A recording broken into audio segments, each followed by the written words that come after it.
Hello guys, this is अनगन Mehul from Quora. तो हमने हमारे पिछले वीडियो में देखा था, मेरा मतलब है आपने सुना था कि जीवन क्या है, जीवन का उद्देश्य क्या है। और आई होप कि आप सबने वो वीडियो देखा होगा। अगर नहीं देखा है तो मैं नीचे डिस्क्रिप्शन में उस वीडियो की लिंक रख रहा हूँ, आप वहां से जाके उस वीडियो को देख सकते हो। साथ ही साथ मैं अपने कोरा की लिंक भी वही जोड़ रहा हूँ। अगर आपको कहानियां सुनने में या फिर वो सब में मजा नहीं आ रहा है तो आप कोरा से मेरे आंसर्स को पढ़ सकते हो। वहां भी मैंने जीवन के बारे में बहुत कुछ लिखा है। तो नीचे डिस्क्रिप्शन में मैं पहले वीडियो की लिंक और कोरा की लिंक दे रहा हूँ, वहां से जाके आप लोग एक्सेस कर सकते हो। तो सबसे पहले मैं उस वीडियो को यहाँ शॉर्ट आंसर में डिस्क्राइब करने की कोशिश कर रहा हूँ। उसके बाद हम लोग आगे जाएंगे कि शांति के लिए क्या हमें पैसे के पीछे ही भागना पड़ेगा। दूसरी कोई चीज ऐसी नहीं है जो हमारे अंदर शांति का भाव पैदा कर सकती है। और क्या केवल पैसा ही ऐसा है जो हमारे जीवन को शांत कर सकता है। तो जैसा कि मैंने अपने पिछले वीडियो में बताया था कि जीवन क्या है, उस वीडियो में मैंने जीवन को 5 दृष्टिकोण से बताया था। और साथ ही साथ मैंने जीवन का उद्देश्य यह बताया था कि जीवन का सही उद्देश्य हमारी शांति के साथ साथ हमारे परिवार की शांति, और उसके साथ हम जिस जगह पर रह रहे हैं उस जगह को बेहतर से बेहतर बनाना ही हमारे जीवन का उद्देश्य है। तो अब आपके मन में ये सवाल आएगा कि जीवन का उद्देश्य केवल शांति है तो हम पैसा के पीछे क्यों भाग रहे हैं। तो मैं उसको समझाने की कोशिश कर रहा हूँ, मैं अपना दृष्टिकोण समझाने की कोशिश कर रहा हूँ कि हमें पैसे के पीछे क्यों भागना पड़ता है। अगर अब हम हमारे बेसिक नीड्स यानी कि प्राथमिक जरूरतों को देखें तो वो है खाना पीना, अच्छे कपड़े और मकान।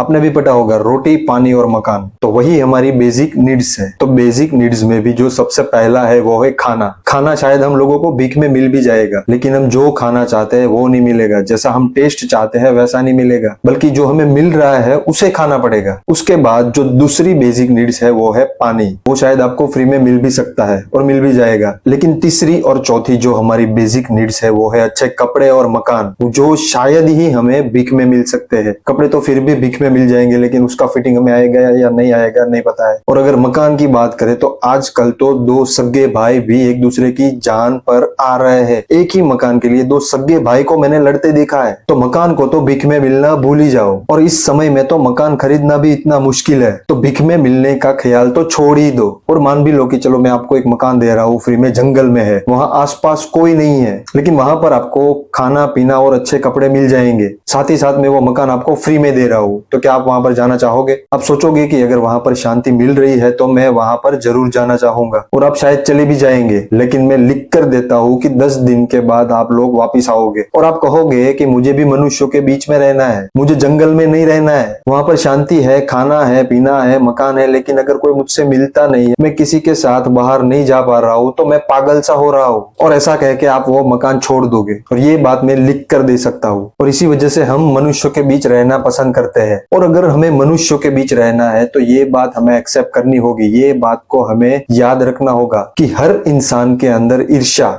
देखा देखी, मोह और लालच तो होता ही है, सबके अंदर होता है। अगर कोई कह रहा है कि ये मुझ में नहीं है तो मैं तो कहता हूँ वो इंसान ही नहीं है। और अगर किसी नॉर्मल ह्यूमन के अंदर ये सारी चीजें नहीं है तो उसके शरण मुझे दे दो, मैं हमेशा उसकी शरणों में रहना चाहूंगा। लेकिन मैं कहता हूँ कि ये 4 गुण ही ऐसे हैं जो हमें इंसान बनाता है, और इन सब चीजों से अगर कोई परे है तो वो केवल और केवल सिर्फ भगवान है, जिसके अंदर लालच, ईर्ष्या, देखा देखी और मोह नहीं है। अब अगर मान लो कि आपने मेहनत करके अच्छा खाना पीना, कपड़ा और मकान भी पा लिया है, तो मैंने कहा ना, हमारे अंदर की लालच और मोह हमें कभी शांति नहीं लेने देंगे। इतना सब पाकर अब हम हमारी लालच की वजह से सुविधा की ओर भागेंगे, और अब हमें हमारी लालच बड़ी गाड़ियां, अच्छा खाना, अच्छा पीना की ओर आकर्षित करना शुरू करेंगे। और इसके बाद हम लोग देखा देखी में आएंगे, और ये देखा देखी में हम लोग हमारे से जो आगे है उसके साथ हम खुद को उसके साथ कंपेयर करने लगेंगे। जो जो चीजें उसने पा ली है अब वो भी हमारा मंशा हो जाएगी कि हम भी उसे पाले, तो हम लोग उसी चीज के पीछे लग जाते हैं, हम उस चीज के पीछे भागना शुरू कर देते हैं। और उसके पास जो बड़ी गाड़ियां है, अच्छा मकान है, अच्छे अच्छे गहने हैं, वो सब अगर पाना चाहते हो तो आपको मेहनत करनी पड़ेगी, क्योंकि वो चीज कभी भीख में नहीं मिलेगी, वो चीज आपको कमानी पड़ती है। और कमाने के लिए हमेशा हमें पैसे के पीछे ही भागना पड़ता है, क्योंकि अच्छी चीजें और सुविधाएं